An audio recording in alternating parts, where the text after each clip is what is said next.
Of God.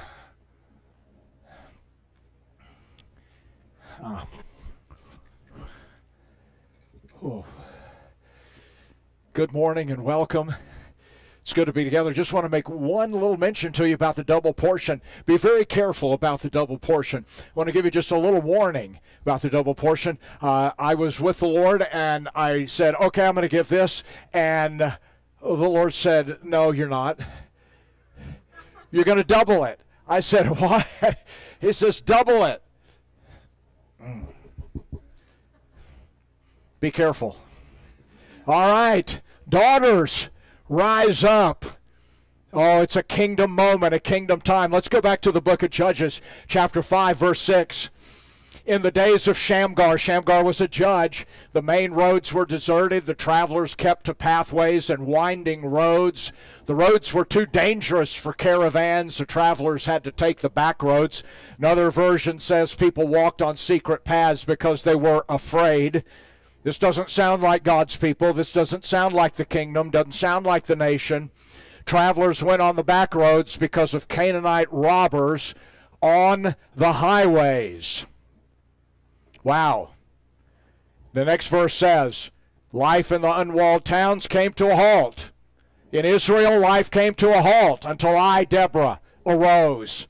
Until I arose as a mother in Israel. Another version says, there were no warriors in Israel until I, Deborah, arose. Can't move in the kingdom without warriors. Villagers in Israel would not fight. They held back until I, Deborah, arose. Then Deborah took command, protecting Israel as a mother protects her children. Something happened in Israel when Deborah arose. Something happens in the kingdom every time daughters arise. And I want to show you what it is. Who is Deborah? She was from the tribe of Ephraim. Ephraim means double fruit. She had a double portion. The Bible calls her the woman of Lapidoth, or some call it the wife of Lapidoth. Literally, they believe that it really just means she was a fiery woman. Doesn't necessarily mean she was married to a guy named Lapidoth, but she was a fiery woman. She was a judge over Israel for 60 years. She was a prophetess. She was a psalmist. She wrote an incredible song that is in the Word of God, and she is called a mother of Israel. Now, what was going on in the days of Deborah? What was the attitude? What was the atmosphere in the days of Deborah? I want to tell you, as you look at this, that these are the things that don't get it done in the kingdom. Apathy, lethargy, passivity, complacency, timidity, resignation, non-resistance, surviving, maintaining, hiding. Everything that was going on in the days of Deborah was contrary not only to the spirit of Deborah, but it was also the opposite of a prophetic spirit. If you want to know what a prophetic spirit is, take the antonym of every one of those words and you have a prophetic spirit. Take the opposite of apathy, the opposite of lethargy, and you come up with a prophetic spirit, a God spirit, a kingdom spirit. So what was the spirit of Deborah? It was exactly the opposite of that. Active, aggressive, assertive, engaged, passionate, bold, lion-like, driven, undaunted, unflinching, unaffected. Do you know that Jesus died so that we would be that? Come on. That is the spirit of Jesus. It is the spirit of the Spirit. It is God's Spirit. And it is the spirit of the kingdom. And Deborah ended up saving her generation. As a daughter, as a mother, she saved her generation. And what did she do? Well, here it is in Judges 4:5. It was her custom to sit under a palm tree. Doesn't that sound great? Sipping something. Between Ramah and Bethel in the hill country of Ephraim. This was her home area, and the Israelites went up to her for judgment. It is believed, the Jews especially believe, that the majority of the people that went to Deborah were women, and that she ignited literally a a massive group of women in Israel during that day who received her spirit. That is not unprecedented. Moses had a spirit on him. God said, I will take his spirit, the spirit on you, and I will put it on 70 other men. This is what is happening in her day. There was a prophetic spirit that was being, it was flowing out into the women of Israel, the mothers in Israel. So I'm going to ask you today, what happens scripturally, biblically, when the daughters of God rise up, when the mothers of God rise up? They occupy their place, seize their promises, oppose the opposer, push out the transgressor and the trespasser, and speak forth the word. They put on the spirit of Deborah. What happens to your generation? Because God has called you as a mother to save your generation. I'm not talking about saving them from sin. I'm talking about your generation is under you. You have authority over your generation with the spirit of Deborah upon you to see change affected in your generations. What happens to the generations? What happens when daughters rise up in God? Not in their feelings, not in what the world says, but in God. Number one, you breathe life into dead generations. How does that happen? Well, this particular daughter, she began a journey with God by simply feeding a prophet. Here it is, 2 Kings 4 verse 8. Elisha went to Shunem, where an important woman was living. She asked Elijah to stop and eat at her house. Now, if he's eating at her house, what is she doing to him? Feeding him. So every time Elisha went through the place, he stopped there to eat. This is fundamental, basic kingdom. If you want the prophetic spirit in your life, you have to feed it. You feed the prophet. You give the prophet food. You bring something and encourage the prophetic spirit in your life. You won't have anything from God in your life unless you encourage it, unless you open the door, unless you say, I want some of that. Come on in here. I want to feed that. She began feeding it, but that's never enough. The next thing that happened, verse number 10. She says to her husband, why don't we build him a small room on the flat roof of our house? We can put a bed, a table, and a chair, and an oil lamp in it, and there, whenever he comes, he can stay with us. Oh, we love this prophetic spirit so much, we're just going to invite it in. We want to hang on to it. We want to accommodate it. We want to bring it in. Now, I want to tell you, when you open your life to declare to the Lord, I want to live as a prophetic person. I don't want to be a milquetoast believer. I don't want to be a nominal, whatever they call it, Christian. I want to be a prophet. I want to be on the cutting edge of the kingdom. Something will happen. And I tell you what it is. God will start moving for you. He will start working in you, on you, and through you. Look what happened to her. She's a woman. She has a husband. They have no children. Verse 16, Elijah said, at this time next year you will have a son in your arms. That's going to be miraculous. By the way that she responds to him when he says that, we know that this is going to be a miracle. The woman conceived, gave birth to a son at the same time the following year as Elijah had promised her. What do you know? God said something and he did it. Everything's fine. I have my son. The son grew. The son got so big that he couldn't be in her arms anymore. And he started running around. He was a toddler. Then he grew some more. And he was able to walk on his own. And he went out in the field one day. And he told his dad when he was in the field, my head hurts, my head hurts. And the typical dad goes, go back to your mother. He sent him home to the mother.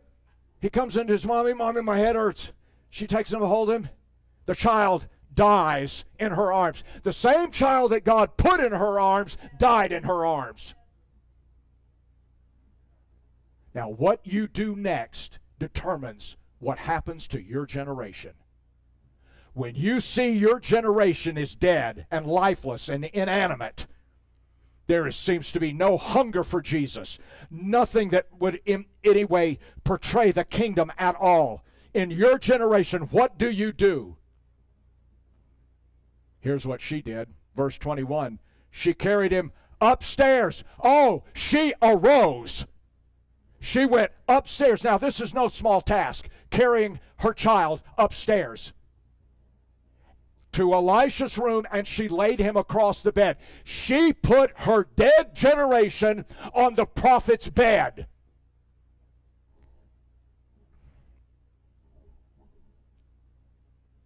She didn't wrap him for burial. She didn't conduct a funeral. She didn't say it's over. When she saw a dead generation, a generation that wasn't serving God, a generation that was not responding, what does she do?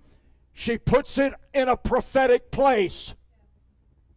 And she says, this is not over. This is not the end. I'm not burying this generation. This generation is not finished. God is not done here. And then she walked out and what? She shut the door behind her. Why does the Holy Spirit care whether we know whether she shut the door or not? Because when you shut the door, what you're declaring to God is, I'm not listening to any of the stuff that tells me my generation will not come back. That my generation, that this is hopeless, that this is helpless, that God has finished, that this is over. I will shut the door on it. You have to learn how to shut the door. You have to shut the door on evil reports. You have to shut the door on unbelief. You have to shut the door on doubt. I think Jesus knew something about this. What do you think? When you pray, Matthew 6:6, go into your private room and what? Shut your door. Jesus said, don't bring any of that stuff in here with you.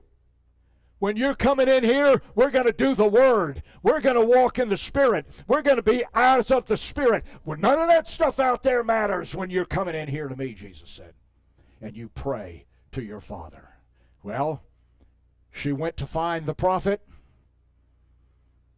And lo and behold, as he said, are you okay? Yeah, I'm okay. Is your husband okay? Yeah, it's well with him. What about your son? And she said, it is well. Come on. You know what we like to do? We like to spend 10 minutes telling everybody how bad it is. Oh, you wouldn't believe how bad it is with my son. He's laying up on your bed. He's dead. He's not breathing. I don't know what's going to happen. I don't think it's over. It is well with my son. So Elisha walked into his room, shut the door. Why? Pushing all that back, out. And he prayed to the Lord. Then he got on the bed and he stretched out over the dead body. That is a dead body. With his mouth on the boy's mouth, his eyes on his eyes, his hands on his hands. As he lay there, the boy's body became warm. Do you know what God is telling you and me? The prophetic spirit, the spirit of Deborah, is sufficient to address whatever is wrong with your dead generation. Hand to hand, eye to eye, mouth to mouth, whatever. Wherever it is, whatever is the problem, the prophetic spirit and the spirit of Deborah is greater than whatever you are challenged with in that generation. The body became warm. Elisha got up and walked back and forth. Why? Because sometimes it ain't instantaneous. We love instantaneous. Oh. The journey we tend not to like. The process we tend to sort of... Then he went back and leaned over the boy's body. He went back again. Just like Jesus touched the guy a second time. The boy sneezed 7 times. And he opened his eyes. Why? Something's happening. The kingdom is moving. God is at work. The generation is starting to sneeze. Opened his eyes, and Elisha called out to Gehazi, ask the boy's mother to come here. Gehazi did, and when she was at the door, Elisha said, you can take your son now. Why? Because the prophetic spirit that you employed raised your generation up.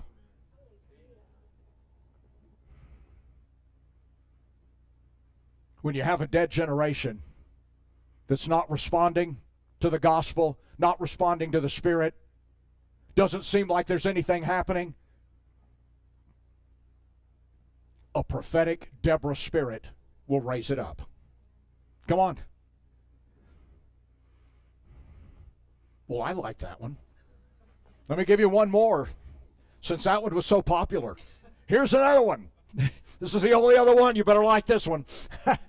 Number 2, it brings deliverance to endangered generations. Listen to what Paul told Timothy.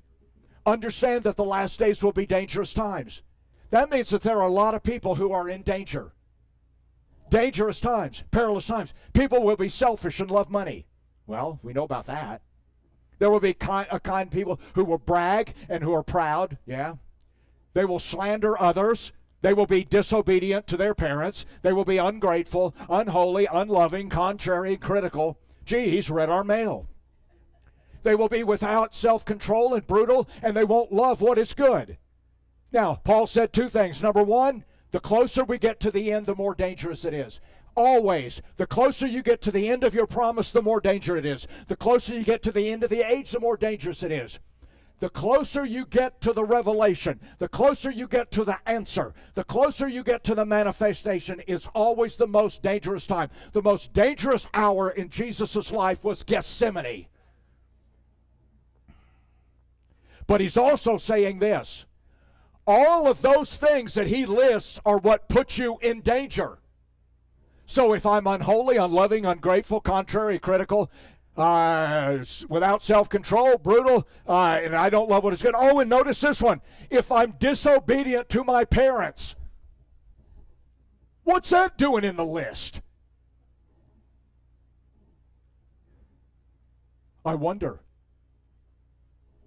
Everything he puts in that list brings someone into a dangerous, perilous situation. So if I'm disobedient to my parents, that is perilous for me. That is dangerous for me. Why? Proverbs 30:17. A man who mocks his father, despises his mother, shall have his eye plucked out. Oh, that's good. What's Solomon saying? You lose your vision. You can't see what you're doing. You don't know what you're doing. You lose your discernment. And you get eaten by vultures. You lose your destiny. Well, I would say that's pretty dangerous.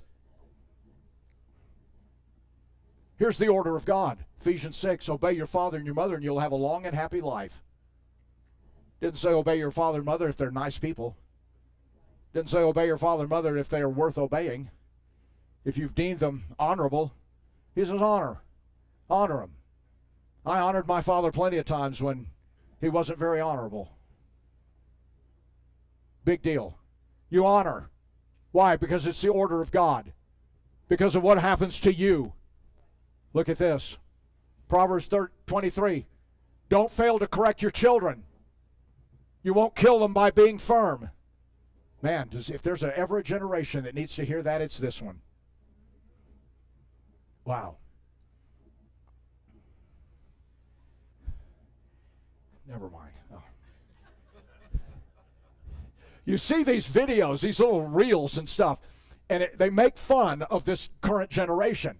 And this kid's having a meltdown in the grocery store. So his mother comes running up to him, gets down on her knees, and says, oh, I'm so sorry you're having a meltdown. It's all my fault. It's because of the way my parents dealt with me and all of this and all of this.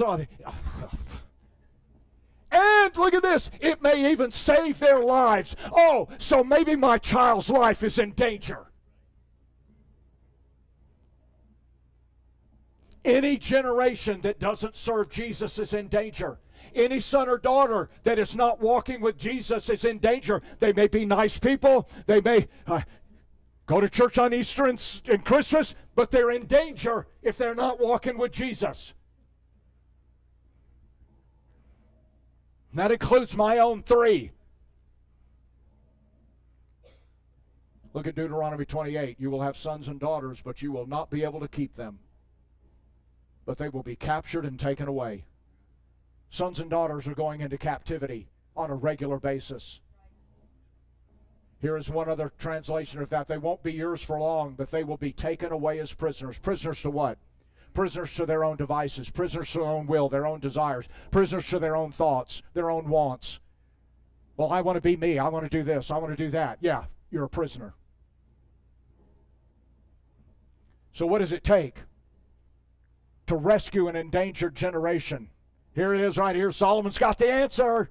Give strong drink to the one who's perishing.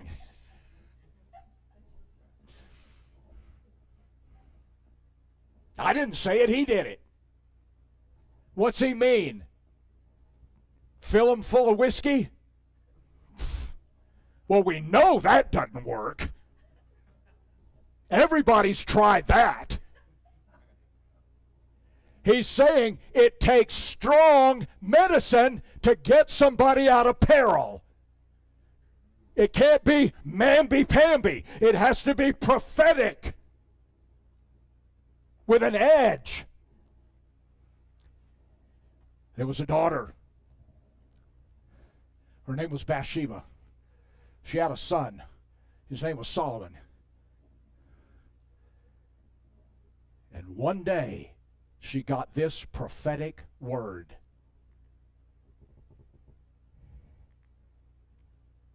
It is coming. There is a prophetic word. There it is. 1 Kings 1. This is the prophet Nathan coming to Bathsheba. Nathan was David's personal prophet. Have you heard that Adonijah has made himself king? But David doesn't know anything about it. Look at what he says. You and your son will be killed unless you do what I tell you. He said, if you don't rise up right now, your son is in peril. Your son is going to die. What did she do? Here it is. Bathsheba rushed to the king's chambers. She didn't say, oh, well, that's just the way things are. You know how kids are. It's just, there's nothing you can do. She rushed into the king's chamber. She got right in the face of the king, which could have cost her her life. And here is what she said to the king. Verse number 17, you promise me in the name of the Lord your God that my son Solomon would be the next king. You see, she had a promise over her generation. If you don't have a promise over your generations, you must get one. What are you going to go to the king about if you have no promise? But Adonijah has already made himself king. She's saying, look, you said this. I don't see that. I see the opposite. I don't see what you said, king. I love it when the scripture says, we go before the Lord and we remind him of his promises. Remember what you said, God? Here's what he's told her. Today, not 5 years from now, today, I will do what I promised you in the past. I made that promise by the power of the Lord, the God of Israel. I promised that your son Solomon would be the next king after me. I promised that he would take my place on the throne.